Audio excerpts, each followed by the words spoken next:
Hi and welcome back. I want to show you how to make my prime rib tonight. I get asked a lot how to make prime rib from people I know. It was just asked maybe 2 weeks ago at work how I did it. So I'm going to show you tonight. We have here a prime rib roast, a ribeye boneless roast, whatever you want to call it, same thing. This was on sale, 10 bucks a pound. It's almost 6 pounds, 58 bucks. It is a little pricey, but it's a good meal. Unfortunately, I couldn't go to my regular butcher. I had to go to a different butcher. It's snowing here today in Fargo, and it's snowing pretty good, so didn't want to risk driving across town to my favorite butcher. This was on sale at another butcher, so I went there. And let's get this opened up.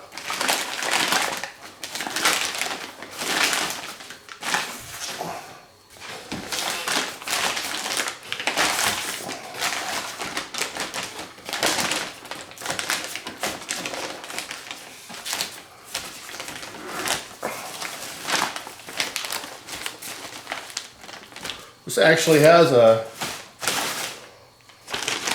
a nice bit of marbling to it. A lot of intermuscular fat in there. That makes for a really good prime rib. So I like to cook it with the fat side up so that it kind of renders down into it. I would have liked to have had a butcher's twine, but I'm out, so I could shape it kind of round like that and tie it up. However, I don't today, so I'm just gotta do it this way. So let's get this. Let me go ahead and get this seasoned up, and we can get this going. Okay, this is the seasoning I use for my prime rib. The first is called Holy Cow. It's a barbecue rub by a company called Meat Church out of Texas. This is really good stuff. I really like it. It's just a blend of different spices and it works really good. I highly recommend the Meat Church line. We have several of their spices. They're all very good. You can look them up on Google and find them, and they do mail order too. So the next one I use is a spice I found on Amazon. It's a Miner's Mix roast and prime rib rub, herb seasoning and rub. This stuff's really good too. It's got all sorts of garlic and stuff in there. It's just a good mix. And the last way I pre-season my meat for my prime rib is I use this one from Meat Church, and it is garlic and herb. Basically, I rub all three of these all over the prime rib, and I highly recommend all of these. They're great products. So, okay, so I've got the roast all seasoned up now. I applied a liberal amount of seasoning there, as you can tell. And then I coated the ends as well, the top, the bottom, the whole thing. Very liberally with those seasonings. I also did some fresh ground salt and pepper. And now we're going to get it ready for the vacuum bag.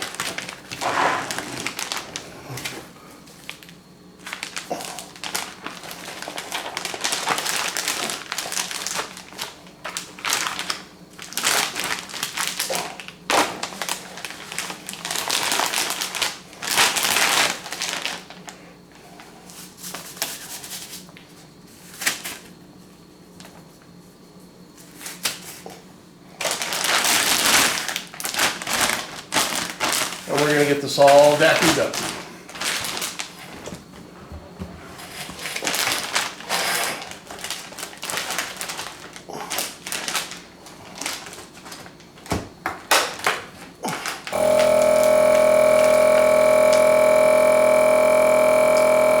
Sous vide is the best way to make a prime rib. You'll get perfection every time. We like ours kind of a little red still, juicy, and I can get it that way every time.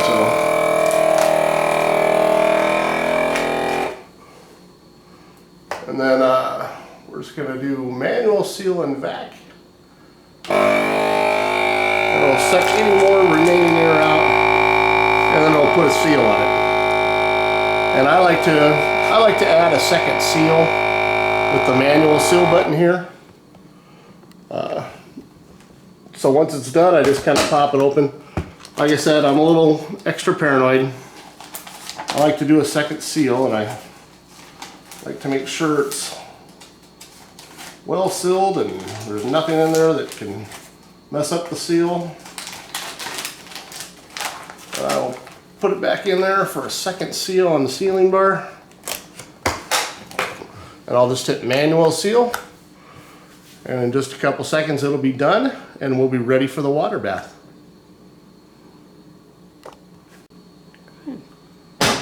Okay, so I've got 2 seals on the bag there. And you'll notice when I made the bag at the beginning, I put 2 seals there as well. And at this point, it is ready for our water bath.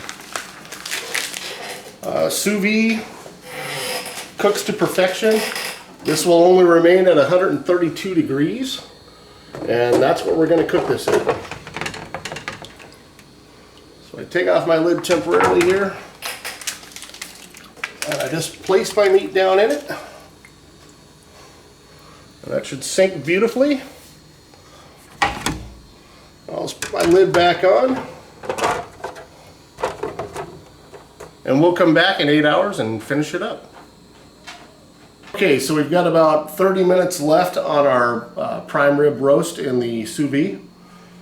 Meanwhile, we're getting the ingredients together for the last coating that we put on to create the crust.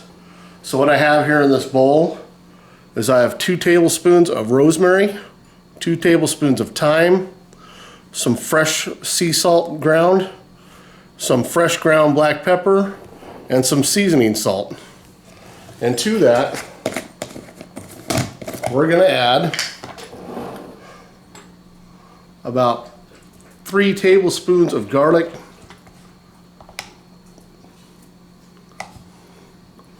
this is just minced garlic that I bought at the store. And then 1½ sticks of softened butter. The butter we had sitting out for, what, a couple hours then?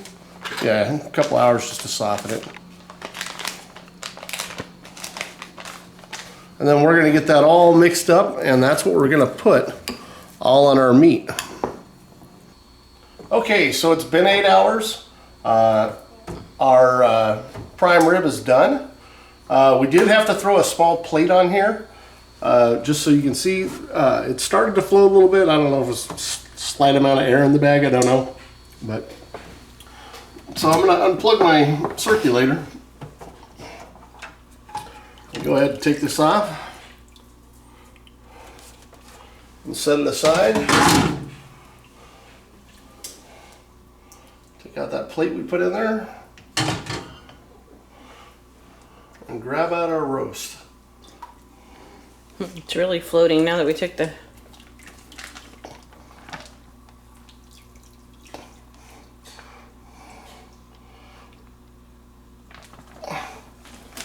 We're going to just bring it right over here. Set it right there for a minute. Now what I'm going to do here is I'm just going to cut off a corner of the bag so we can drain the juice and save it for au jus.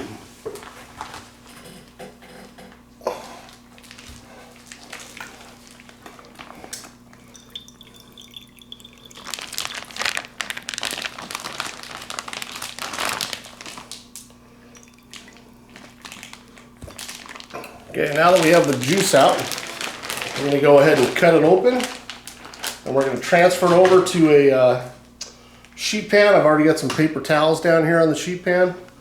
That's just to help dry it off so we get a good sear on it.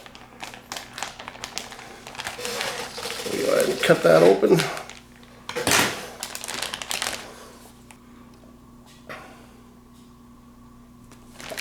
Okay, so I got some gloves on. I try and make this once a year for New Year's Eve. It's like a tradition. Try to invite some friends over, family, and just have an end of the year deal on New Year's Eve. Beats going out, drinking and all that. And it's nice to have time with family and friends, so.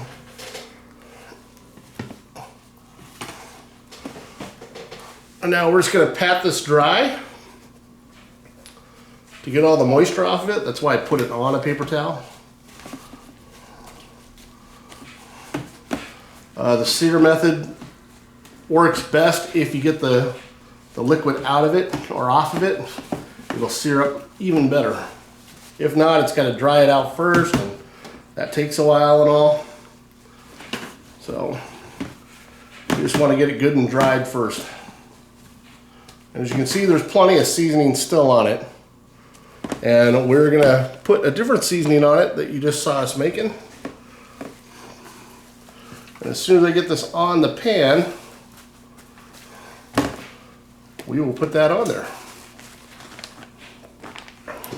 Here's that seasoning. And we're just gonna go ahead and just start spreading that butter mixture on there.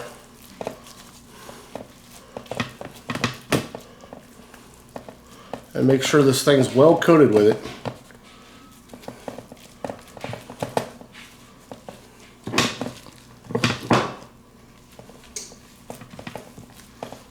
And this will give it a nice good crust after it gets done in the oven. We're gonna put it in the oven 475 degrees for about 15 minutes, 10-15 minutes right in there.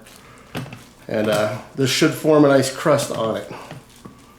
So we want to make sure we get the sides and all that too. Okay, so I got that on there as best I can. I did rub all the sides. You know, it is melting because the roast is a little warm from being in the water bath. And we got a good coating on it. I don't know if you can see there. So I did get some on the sides. It's going to melt more off in the oven. That's going to happen. So that's expected. So just going to go ahead and get these gloves off. Now we're going to pop this in the oven. 475 for 15 minutes.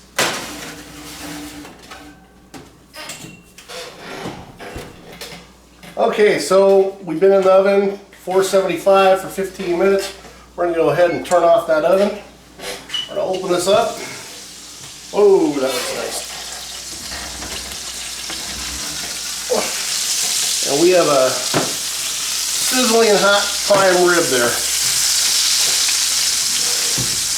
Get a load of that. That looks nice. It does look nice.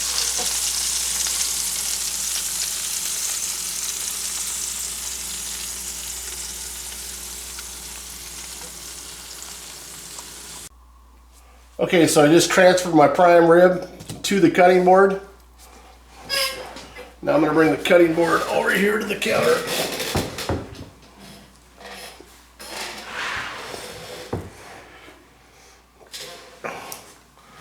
And we're going to get ready to slice this up a bit. Okay, so let's see if perfection has been achieved today. I'm going to go ahead and cut right into the prime rib. And I would say that is good. Let's take another cut.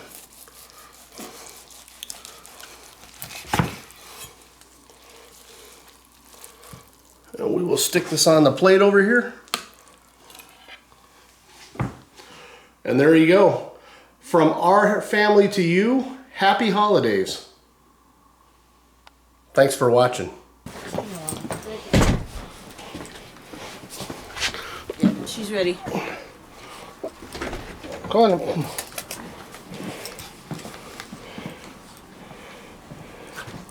Is that fun, girl? Yeah. It's a nice day in Fargo, huh? Say, it's beautiful out there. Yes, it is, girl. Yes, it is.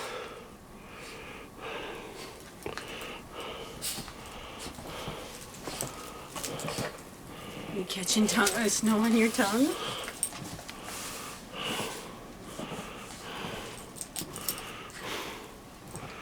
All right, girl.